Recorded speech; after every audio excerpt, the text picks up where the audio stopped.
So hello, y'all. This is the first lecture online. By the time you see this, you will have already received an email from me that kind of explains the timeline I'm thinking about that we operate with each week, and that's basically going to be that I will put three different lectures up on Moodle each week, and then at 11 o'clock on Monday, Wednesday, and Fridays, we will have um, Zoom time where for 40 minutes from 11 to 11:40, Monday, Wednesday, Friday, we'll be able to talk to each other where you can ask questions about the lecture. Um, and then on Tuesday at 12:30 and Wednesday at 2, depending on which lab section you're in, we will have some time that you can ask questions about the lab.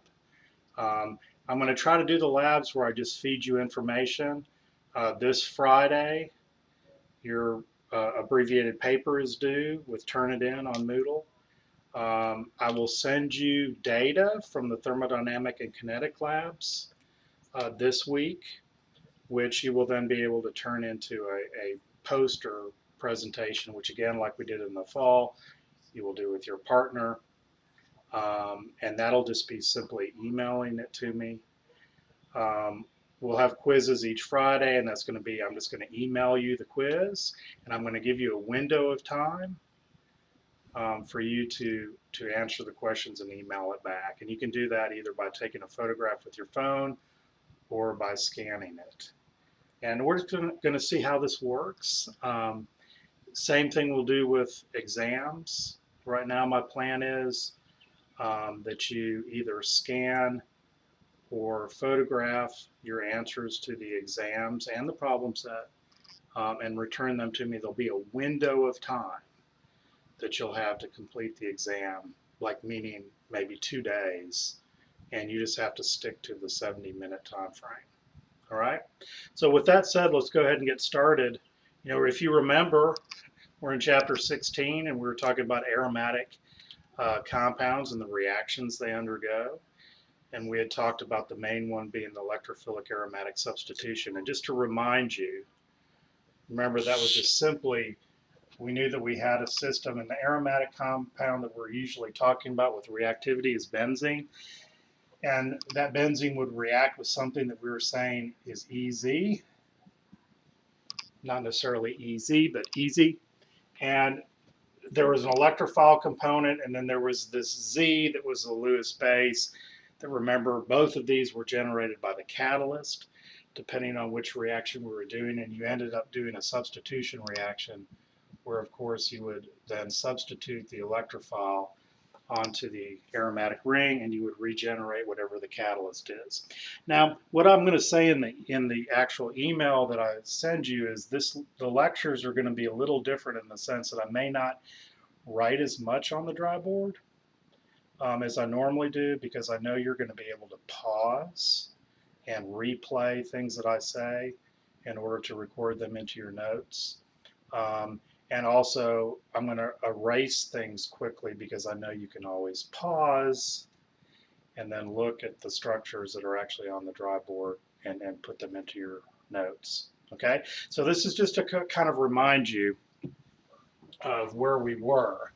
And if you remember, because I know you're going to review your notes before you listen to this lecture to get you back up to speed, we had just talked about Friedel-Crafts alkylation, and we had gone to the point where we identified the fact that they had a limitation. Remember the alkylation, we were adding R groups, substituting them onto the ring, and there was that limitation that they would rearrange because they're forming basically a carbocation, and you can have hydride shifts. So that was the point that we left off, okay? Which means that we want to start now with Friedel-Crafts acylations.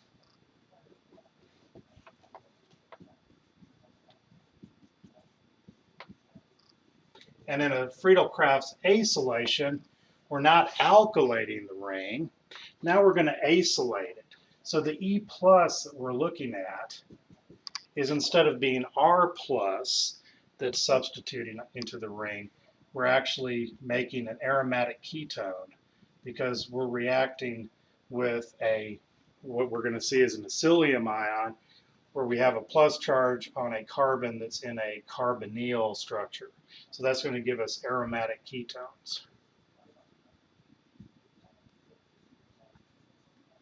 Okay, and how is that going to work?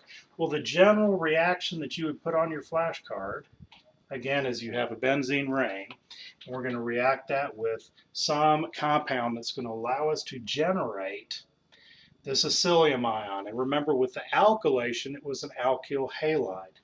So we're going to do the same kind of thing here, where it's actually an acid chloride that we're going to react this with. And then the catalyst is AlCl3. So just like we saw with the Friedel-Crafts acylation. And the result of this is we're going to substitute that acyl group onto the benzene ring, and so we'll end up with that aromatic ketone. Okay, so that is what you would put on your flashcard. But what would happen mechanistically to give us this? Remember when we were looking at these before, and this is where you see I'm going to erase quickly because I know you can pause and get everything you need. Okay, the mechanism of this. Remember, there are two parts to the mechanism. The first part was to generate the E plus, which we saw also generated the Z minus. And then once we generated the E plus, there was the reaction with the aromatic system that was consistent to all the different reactions we've looked at. So the first part of the mechanism is to have the acid chloride, and we'll use a simple example. And then we're going to react it with the aluminum chloride, which is the catalyst.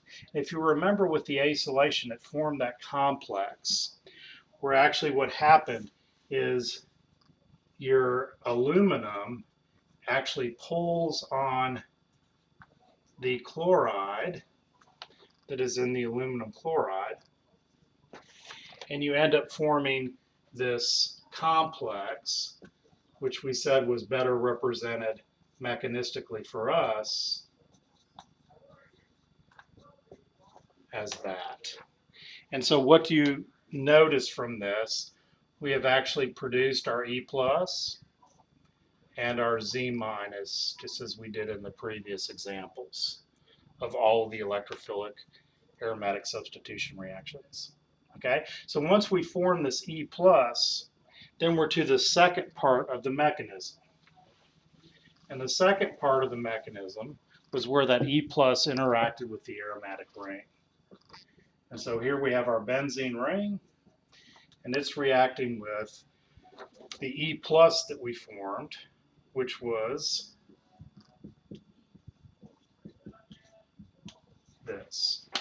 Okay, and so basically the ring, remember, acts as a nucleophile, reacts out with that electrophilic center with the plus charge, and I formed what?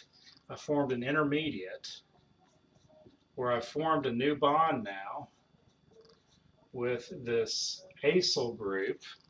But when I moved the electrons out to form this new bond, I left what? A deficient system. I'm going to put the H in there for clarity.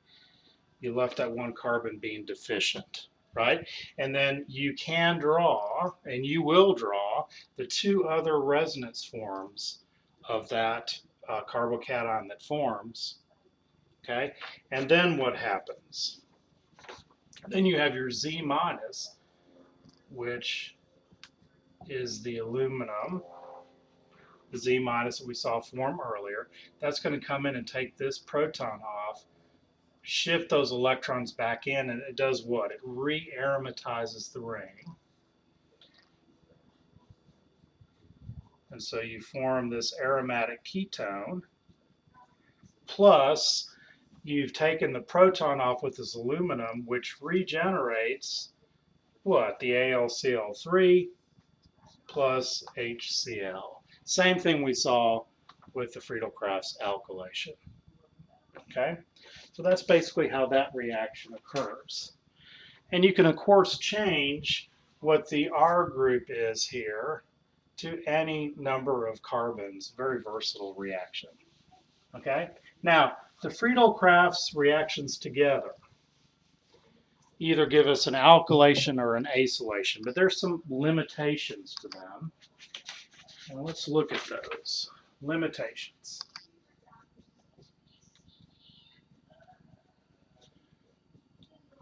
And I'm abbreviating Friedel-Crafts, limitations of Friedel-Crafts alkylations and acylations. And not all of these limitations apply to both. So we're going to see which applies to the alkylations, which apply to the acylations. So the first one we've already talked about. When you're doing a Friedel-Crafts alkylation, so we're just going to say that this is for an alkylation, you have the limitation of rearrangements.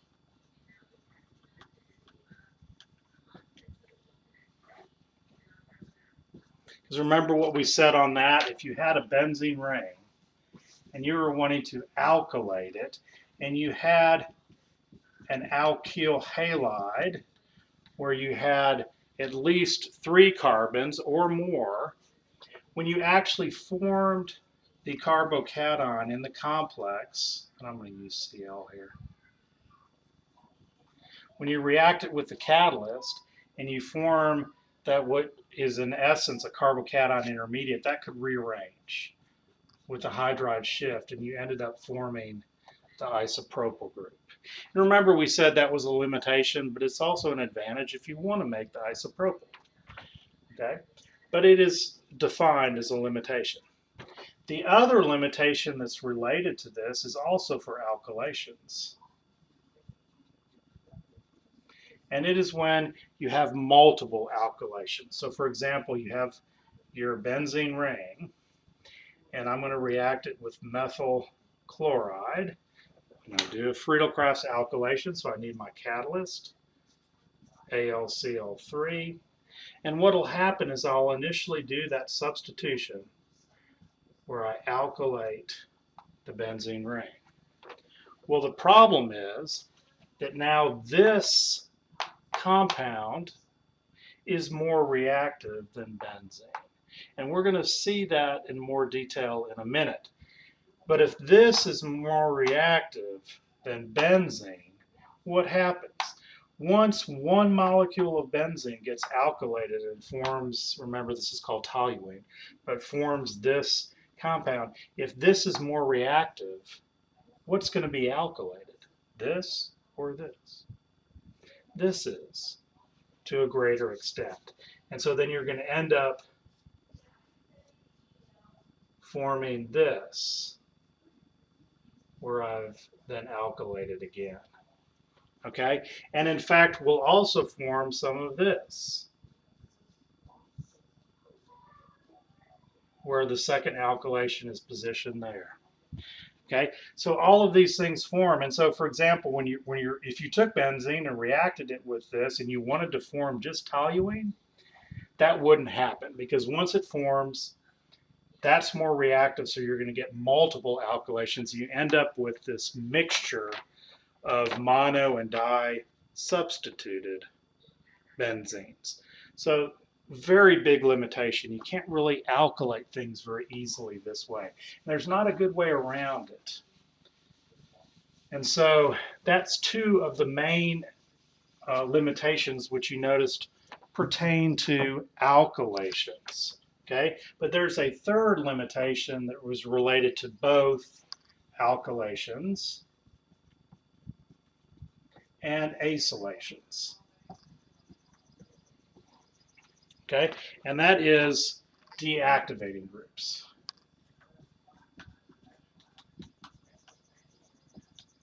And again, we're going to talk about these in more detail and define what a deactivating group is, but it's kind of self-explanatory. What do you think a deactivating group is?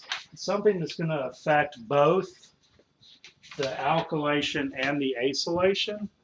But basically what that means is if you have a benzene ring and you have, and I'm going to use Y like I often do to mean just any substituent. So if you have this Y group attached to the benzene ring and it's deactivating, it means it's making the ring less reactive. Well, these electrophilic substitution reactions involve catalysts anyway. benzene's not that reactive. And so if you put a deactivating group on it, you make it even less reactive. And Friedel-Crafts acylations and alkylations are not very good reactions in general. So if you have a deactivating group on there, it affects their ability to undergo the substitution. Unlike all of the other electrophilic substitution reactions we've talked about. This is just for Friedel-Crafts. So you have a Y group on here that is deactivating, so the ring becomes less reactive. Then when you react it with an alkyl halide,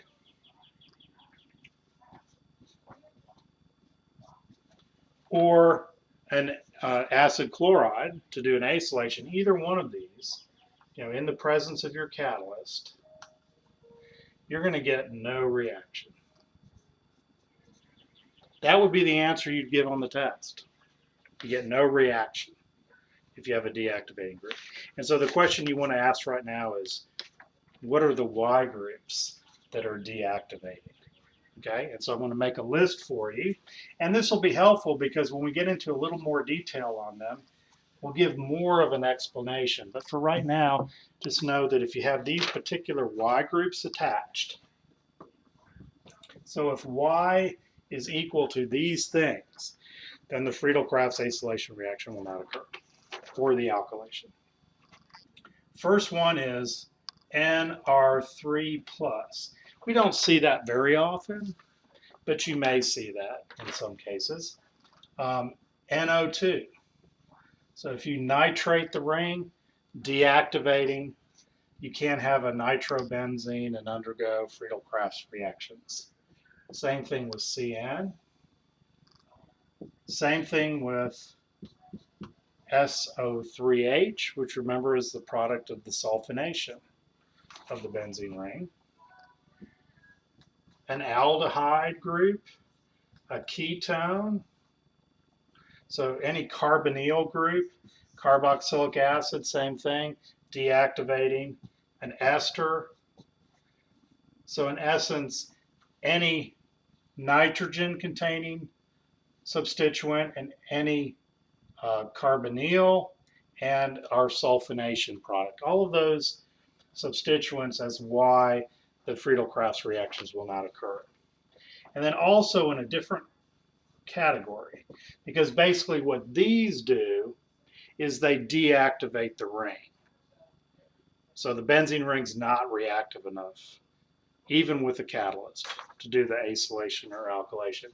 But there are other substituents like NH2, any amine, whether it's primary, secondary, or tertiary, those will not, if you have that substituent on the ring, won't undergo Friedel-Crafts. And it's for a different reason. It's because these react with the catalyst. And then when they react with the catalyst is no longer effective, reaction doesn't work. And so I always like to think about anything that has nitrogen in it attached to the ring, you're not going to have Friedel-Crafts acylation or alkylation. Okay? Now there is one nice thing about the limitation that we can use synthetically. Notice if you have a substituent that has a carbonyl group, it deactivates the ring towards alkylation or acylation. Remember, one of the limitations of alkylation in Friedel-Crafts was the multiple alkylations, because we said, once you add the alkyl group to the benzene ring, it becomes more reactive, so you get these multiple alkylations. Well, the opposite is true if you acylate it. So if you have a benzene ring like this and you react it with an acid chloride in the presence of your catalyst, you will form the aromatic ketone. But guess what? Now I have a deactivating group on my ring.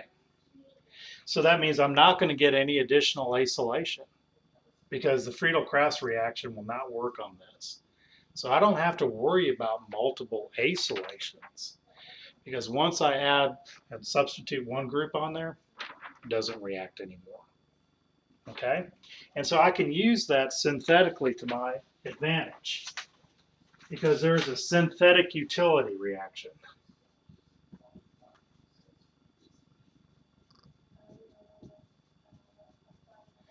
And the synthetic utility reaction, remember we've been talking about these all along, and that is, often when we substitute something on the benzene ring, we actually want to convert that into something else.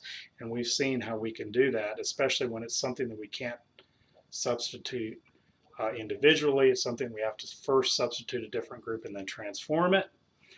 And so that's what this reaction would do, and that is I can acylate the ring and then react it with zinc, mercury amalgam in acidic aqueous solution. And what happens is this does a reduction. It reduces the carbonyl, and I end up forming this product. Okay, now how does that work to my advantage? If I wanted to make ethyl benzene, I can't do it by alkylation because there's that limitation that I'd add multiple ethyl groups because multiple alkylations. But if I acylate the benzene ring, then I can reduce it and get this product. It also eliminates rearrangements. Okay, so I can use both of those to my advantage.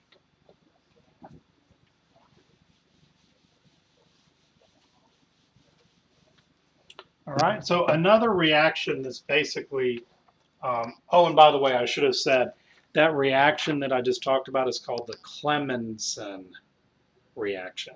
So you add that to your notes, Clemmensen reaction. Okay, the next reaction is the Gattermann-Koch formylation. And again, this is named after two chemists because there was a time when if you invented a reaction, they actually named it after you. And it's a way of forming benzaldehydes. And that is, if you have your aromatic ring, you can react it with carbon monoxide, NaCl, and your catalyst AlCl3. Now this is, not really Friedel-Crafts reaction because it was developed later, but it's really the same thing as a Friedel-Crafts reaction. It's just named after two different people. But the result of this is the formation of benzaldehyde. Okay, and so that would be what's on your flashcard. But again, what would it look like if we looked at the mechanism? You're going to see how similar it is to the Friedel-Crafts. And that is, if we look at the mechanism, we have carbon monoxide and we have HCl. Okay, so the first thing right on this mechanism is we need to form our E plus and our Z minus. And so that's what we're basically looking at. So what happens? When these two things come together, they spontaneously interact and form something that has a fleeting existence. It's basically this. It's a formal chloride. Formal is, remember, a trivial, archaic name for this HC double bond O. Okay? Formal chloride. That has a fleeting existence because in the presence of my AlCl3 catalyst, I basically form this complex, remember, like we've seen with the Friedel-Crafts alkylation and acylation. I'm going to draw it over here. That complex now is going to look like this. I'm going to have my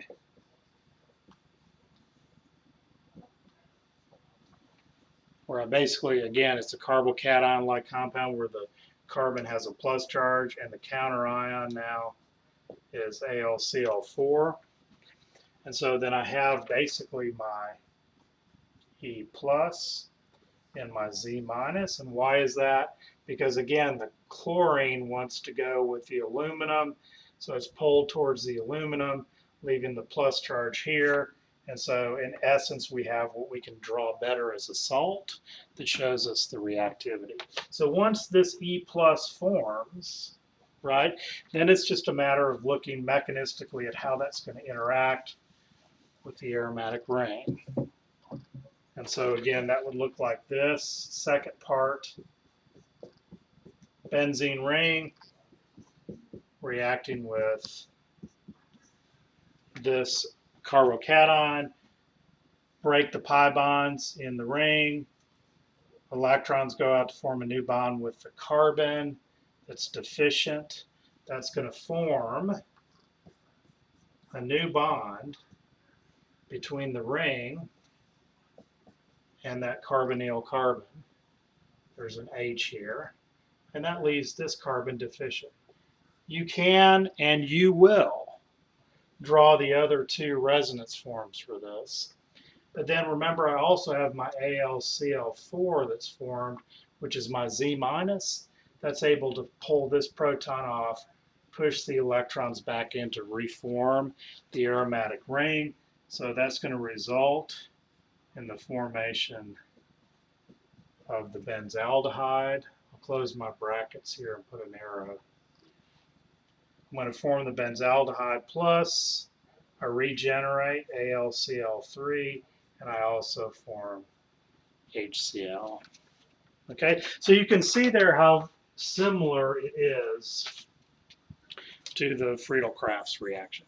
Okay, but what I want to do right here is pause to see if we're following things. We've gone through Friedel-Crafts alkylation, acylation, and now this formylation that is related to this. But I want to ask you a synthetic question now, to make sure that we're all kind of following. And it has to do with the limitations I talked about a minute ago.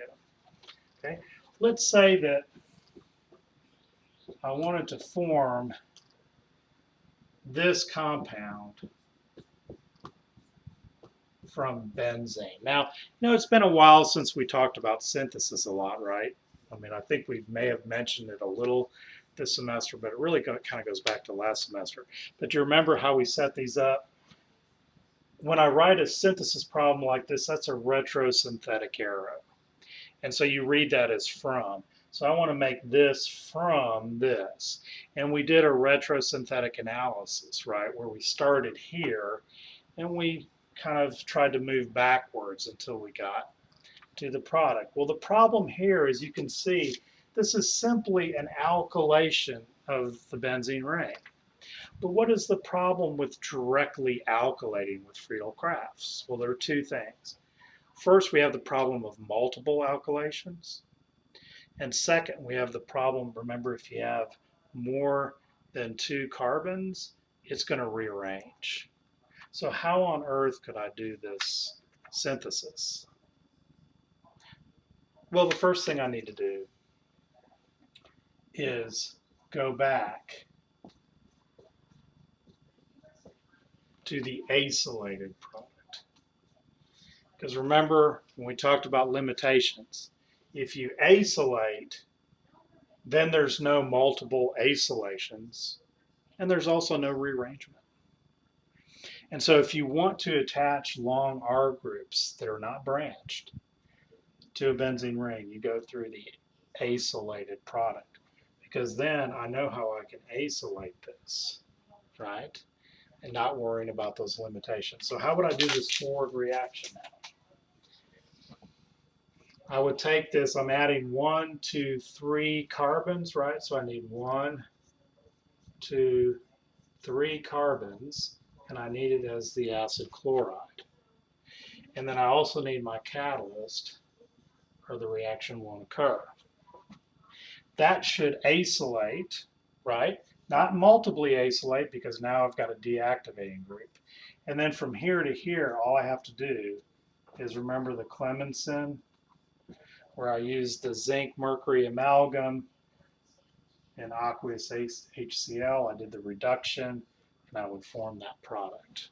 Okay, so this is an example of how to use synthesis with Friedel-Crafts, bypassing the limitations. All right.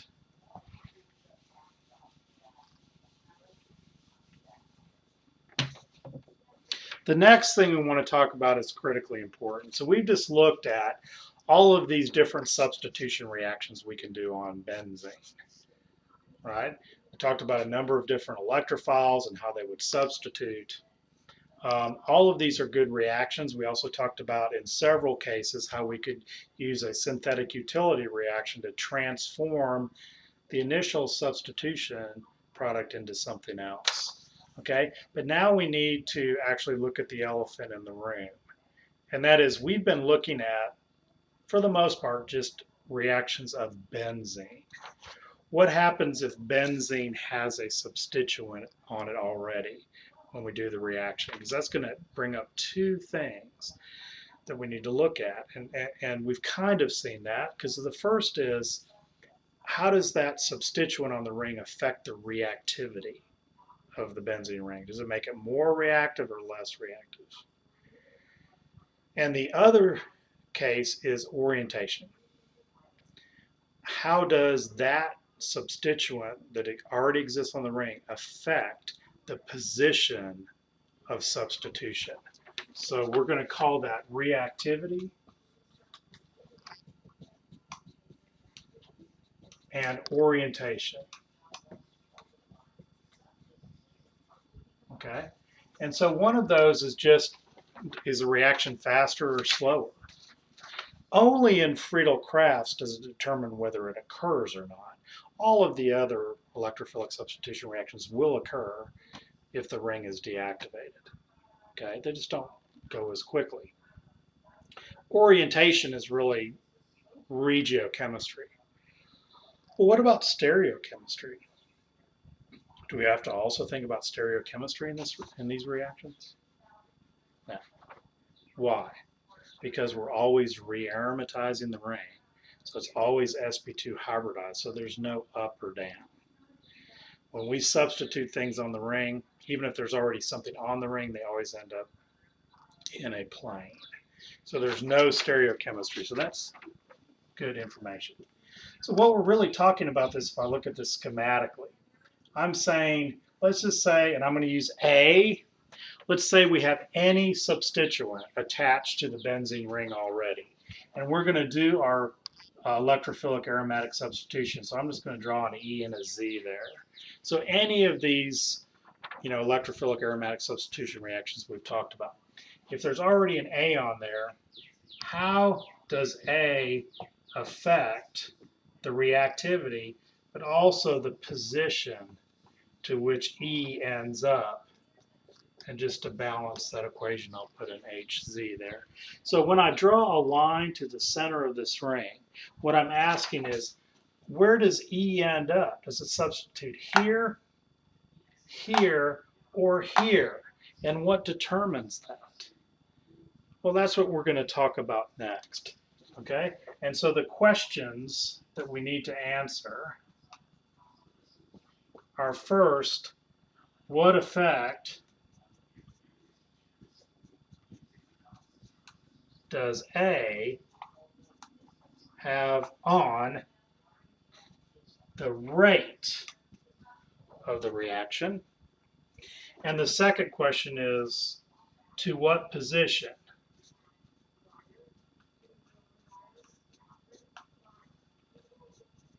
does A direct, is the good term, direct the incoming electrophile?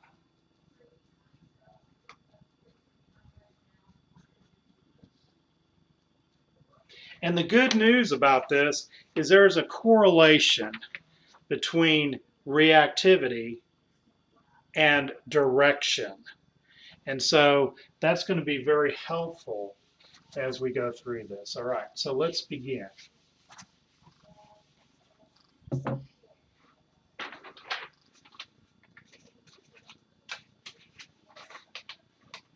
Sorry, I'm having trouble grabbing my notes. Okay, so the first thing we'll talk about is reactivity. Okay, and so when we're looking at the rate of this reaction, we know the mechanism for electrophilic aromatic substitution. We've been talking about it. Okay, and so remember there were two steps. There was the step where the pi electrons in the ring came out and formed a new bond with the E plus. And then the second step was the Z minus coming in, re-aromatizing the ring. Which of those was the rate determining step? It was the first one, remember, because you were actually destroying aromaticity before you then in the second step re-aromatized. And so if we're looking in terms of reactivity, remembering the Hammond postulate from last semester, those of you that took Organic 1, you remember that if we're reacting this with E plus, we're breaking this pi bond, electrons are moving out, and I'm forming that carbocation, which is, remember, doubly allylic. So I'm forming a new bond to this E, and that's leaving that being deficient. And yes, you can draw two other resonance forms for that, which you will when you're taking an exam. But in terms of reactivity, when we're looking at that, if this is the intermediate that forms in that first step, the transition state leading to it, remember, by Hammond's postulate, okay, the more stable that transition state is, the more stable the intermediate is. And the more stable this intermediate is, remember, you're lowering the activation energy, so the reaction is going faster. So when we're talking about in terms of affecting the rate of this reaction, what we're talking about is what kind of substituent. If I were to stick an A on here, is A stabilizing that or is it destabilizing it? Because that's going to determine whether it's activating or deactivating. Okay? And so a simple way of showing that schematically is if I put benzene right here in the middle,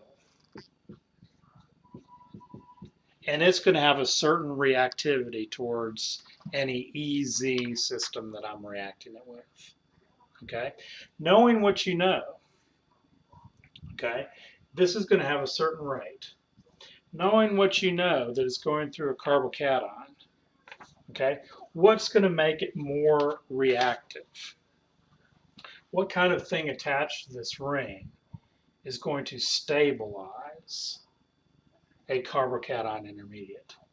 Well, isn't it going to be something that if you have some substituent attached like A, what would that A substituent need to do to stabilize a carbocation? It would need to donate electron density towards the ring. Because once that ring becomes deficient, to stabilize it, you need electrons moving into the ring. And as we're going to see, there are two ways that can happen. But for right now, we're just saying any A that's putting electron density into the ring is stabilizing it. That's making the rate faster. So this would be what you would call activating. So any A that donates electron density is an activating group. Okay? What would deactivate it? Using the same logic, if you had some A attached, but it was pulling electron density away from the ring, that would be destabilizing a system that was already deficient. And so if you have an A group that's drawing electron density out of the ring, and again, there are two ways that can happen, as we'll see in a minute. But if I'm pulling electron density away from it, that's making this less reactive. So slower rate.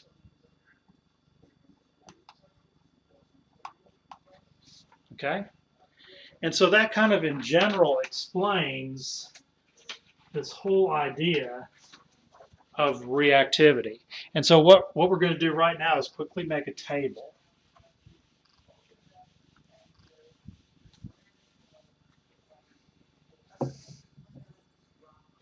Okay? And I'm going to say relative rates. We're always used to talking about relative rates of reaction. And we're going to discover something within making our little chart. Now this chart is not only on the PowerPoint that's on Moodle already, it's in your textbook. Both of the representations in those two different sources are good, but you're also going to have this chart that I'm showing you now. But basically, let's look at things that would be considered activating groups. So what we're doing now is saying what substituents A, when they're attached to a ring, are going to activate. And while we're doing it, let's actually list them in respect to increasing. We're going to start with the most activating and go to the least activating. So we're actually going to list them in order also. Okay, and so I'm going to give you the group. Okay, and I'm also going to do something over here, orientation. And the reason I'm doing this, that comes next, the explanation for that.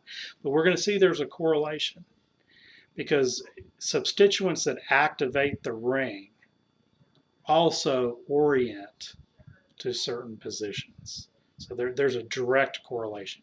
If something activates, it directs to a certain position. So we're going to list those together. So the first group is NH2.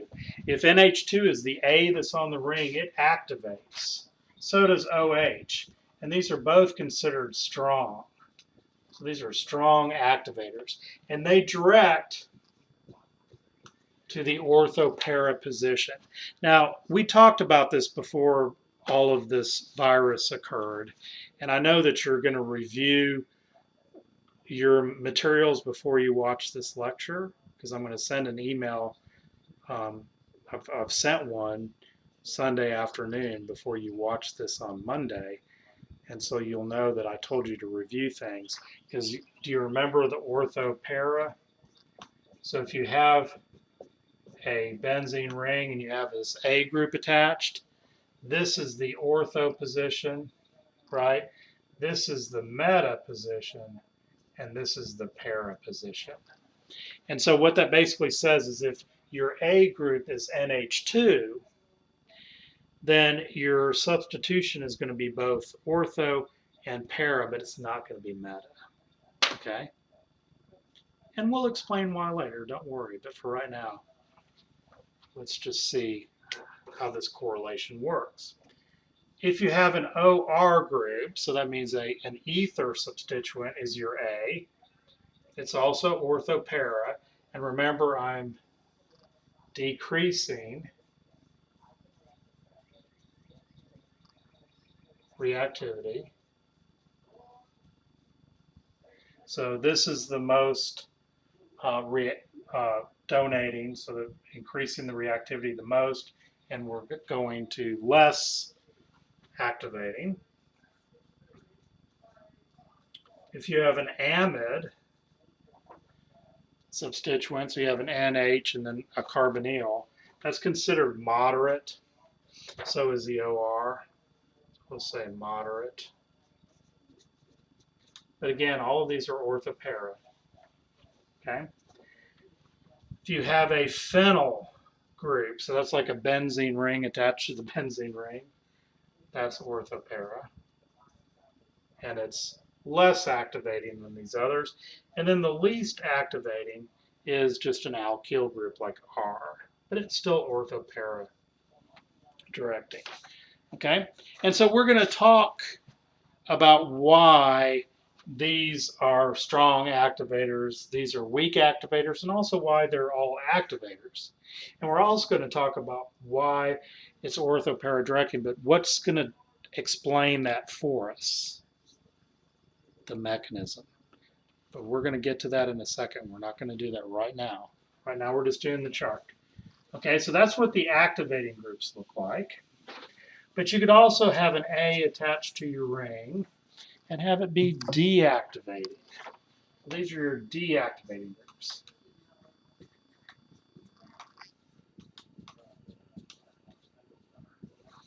Okay, and again, I'm going to do it in order, but here I'm going to list it in the order of what's the most deactivating, and then going down the table, it's going to get to the less deactivating. So the reactivity is going to actually increase going down the table. And so the first is a nitro group, most deactivating. Nitrile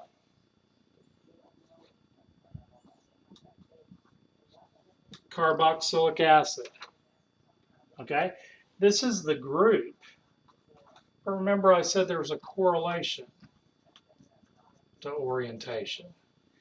And so if activators direct orthopara, what do you think that the deactivators might do? They direct meta. So there's this great easy correlation there. Okay.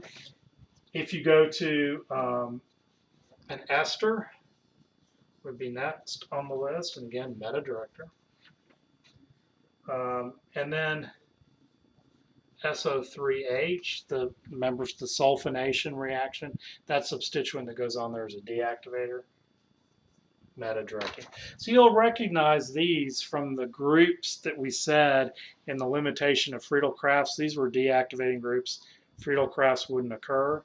So these are the deactivators. Okay, it's the same list, but they're going to direct meta. Okay, and just a couple more. Aldehyde, as you might guess, and ketone go on the bottom, and they're both meta. Okay? And so what does this mean when we're looking at our substitution reactions? Okay? So let's look at some reactions. We've learned all our electrophilic aromatic substitution reactions. Okay? I just forgot, there's one more thing I need to say. Because we just saw this great table of activators are always orthopara and deactivators are always meta. You know, that works out really nice. But what is there always? There's always an exception.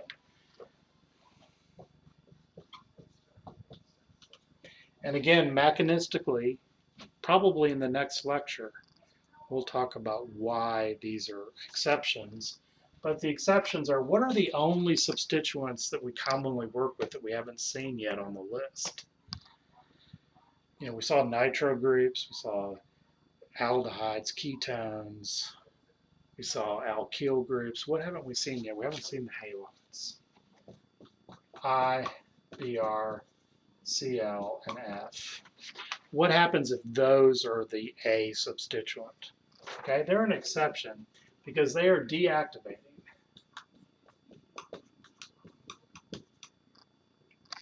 So if they are on the ring, they're deactivating the ring. But write this down in your notes. You can still have a Friedel-Crafts reaction occur. They're deactivating, but not to the point of preventing a Friedel-Crafts reaction.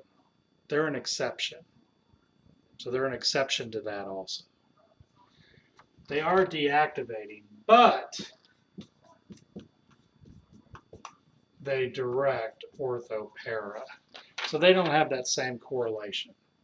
Deactivating, but they direct orthopara. And again, mechanistically, we're going to see why that is the case. All right? And so now, let's look at some reactions and see if we can predict the product based on what we just talked about. So these will be examples.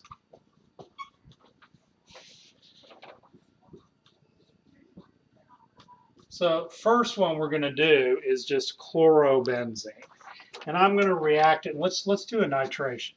Remember that's HNO3, and remember the catalyst was sulfuric acid. So this is what you would see on a reaction section of the test, what you're going to have on your flashcard.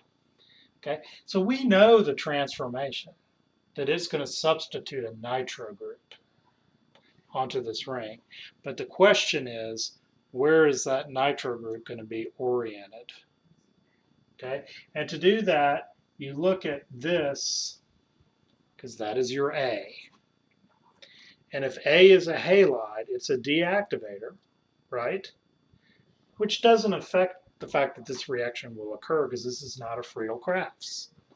But it's going to direct what? We said ortho and para. So that means I'm going to draw both products because they will both form. So my nitro group is either going to substitute ortho or it will substitute para. There will be no meta product. Okay, and you don't have to do a major or a minor in this particular case because there's only one group directing. If you actually did the experiment, one might be favored over the other, but you can't predict it. All right, so you would show both of these products. Okay, what about this example? Oh, and by the way, let me do this here. Everybody, put your pencils down. Here's where the confusion can come. I am putting a nitro group on, but the A is already attached. It is the chlorine. So don't get confused and say, oh, I'm nitrating, therefore it's directed meta. It's not the transformation that determines whether it's ortho, para, or meta. It is what's attached here. That's why I put a box on there. So that's what you look at first, and you decide whether it's ortho, para, or meta, and then you look at your transformation and draw your products. All right? So let's look at another example.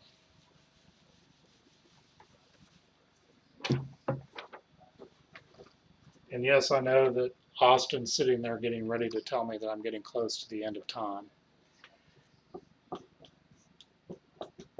So what about this case? Starting with nitrobenzene, and I'm going to react it with Cl2. And remember, FeCl3 was the catalyst for this reaction, which is chlorination. And so again, I look at not what transformation I'm doing. I look first at what is attached to this ring. But my A group is a nitro group. And so that is a deactivator, but this reaction will still occur because it's not a Friedel-Crafts. And so I'm going to do the chlorination, but since it is a nitro group, that orientation is meta. So that means there's only one product that's going to form, and my chlorine is going to substitute then into the meta position. So you see how easy that is? You're just basically saying nitro, I know it's going to direct meta to itself right there. Okay, so that's all fine and good, and it'd be great if Dr. Schindler's test questions only had one substituent existing on the ring, but you know I'm not going to do that. So what would happen if you had this? Let's see, let's do a OH. So now I have two substituents. So things are really complicated now, right? No. I still have, here's an A, and here's an A. Okay, so all I need to do, and I'm going to get a different colored marker here, because it's not the same as different colored chalk. And let's do a transformation. What transformation do you want to do? How about a bromination? Okay, I have my bromine and I have my catalyst. So what I'm asking here is I have this methyl group as an A. It's going to direct, and I'm going to put a purple box around this. And so I'm asking the question, where is that methyl group directing the substitution? It's going to direct ortho to itself, right? And it's going to direct para, but there's already something there. So it's only directing to that ortho position. The OH, again, is also, it's an activator, so it's directing ortho para. So it's going to direct ortho to itself and also, oh, para, there's already something there. So methyl directs here, OH directs here, and so that means when I go to draw my product, I'm going to have how many products? I'm going to have two. I'm going to have the product where the bromine ends up substituted in the ortho position to the methyl, but I'm also going to have the product where the bromine ends up substituted ortho to the OH. Okay, now in this particular case, I have two different A's. So I do have two products, but I can, in this case, determine a major product. And, using the logic that you already know, what do you think would determine which of these is the major products? It's which one of these is the stronger activator, because it's going to have the strongest directing effect. And so which is the strongest activator? An R group or an OH? Remember on that table, OH was strong. So it's going to have a stronger directing effect, and therefore that is the major product, and you would indicate that if you were taking a test. Okay. What about this case?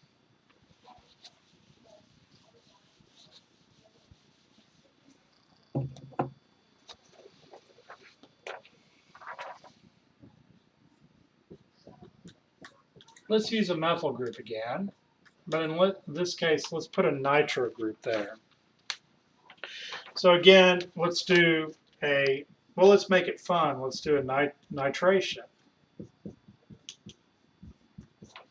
Okay, remember, transformation doesn't determine the orientation, it's what's attached to the ring. So I have a methyl group attached, and I have a nitro group attached. Methyl group is going to direct ortho to itself and then meta. Well, there's already something, para. There's already something para. Okay? And so then look at the nitro group, it's going to direct where? Meta. So both of these groups are directing to the same position. So that means there's only going to be one product.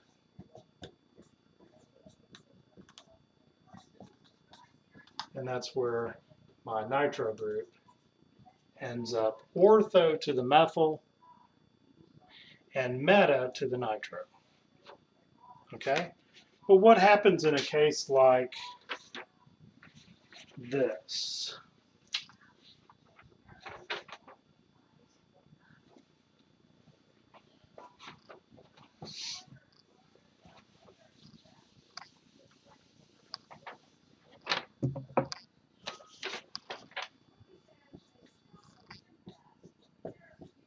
And by the way, you can tell that I'm doing these different examples where I'm putting different substituents in different positions to each other. There's like I always say, there's only a finite number of possibilities.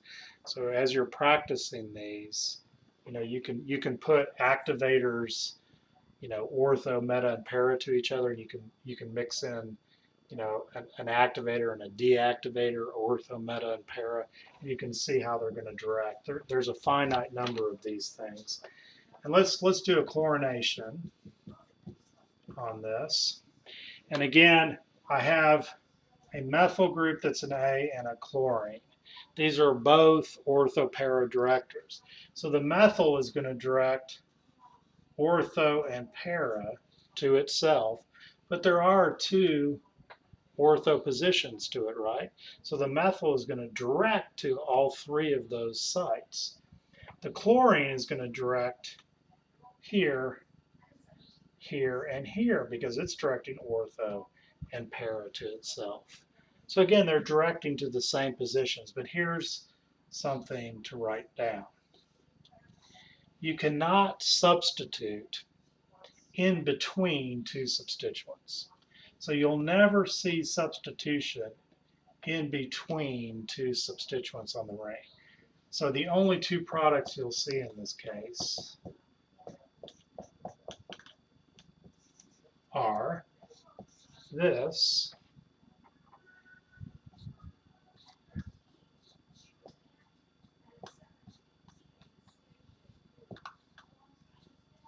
and that, right?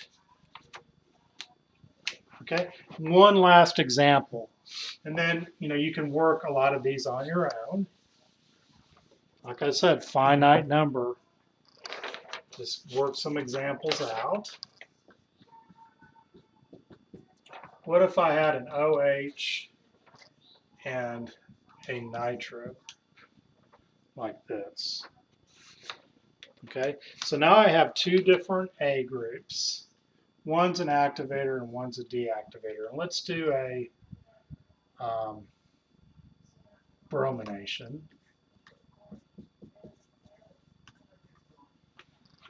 Okay, remember transformation's got nothing to do with the orientation. And so what's going to happen? The OH is going to direct, oh, remember, I can't substitute in between two substituents. So I'm not even going to draw that one.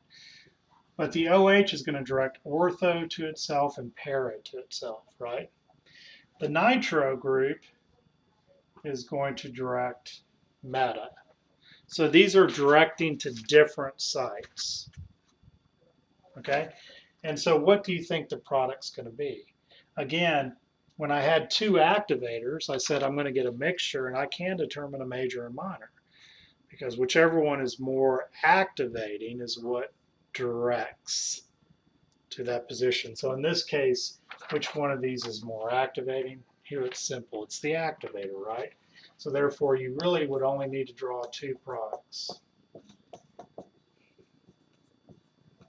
That is where the bromine goes para to the OH, or it goes ortho. And those would be the two products that formed. You could put the one that's meta to the nitro, but you'd have to say minor. But you don't have to show it because that's a deactivator. It's not going to be what directs the substitution to that position. And I think this is a good time to stop, because what we're going to look at in the next lecture is we've now talked about this reactivity and orientation. And we've looked at which groups are activators and which are deactivators, and we've talked about the positions they direct to, but we haven't mechanistically talked about it. So next lecture, which I will put up on Moodle either late Tuesday or early Wednesday morning, will be on how we mechanistically handle this.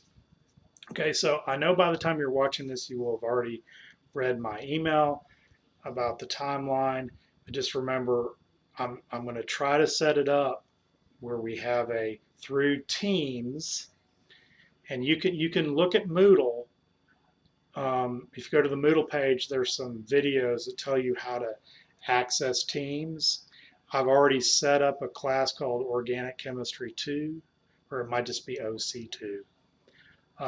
But I've invited all of you to join that. So that's one thing you might want to start doing if you haven't already, and that is if you're in Tuesday's lab section, I want y'all to, at 12:30 on Tuesday, I want us all to get together on that Zoom where we can all look at each other and talk. So we can talk not only about what to do as far as the lab, but we can also talk about lecture questions. And again, at Wednesday at 2 o'clock with the Wednesday lab section, we'll do that also. But I would say just loosely, I don't care if people from Tuesday lab come into the Wednesday, or you can do both of them or whatever, because we're just going to be talking about lab.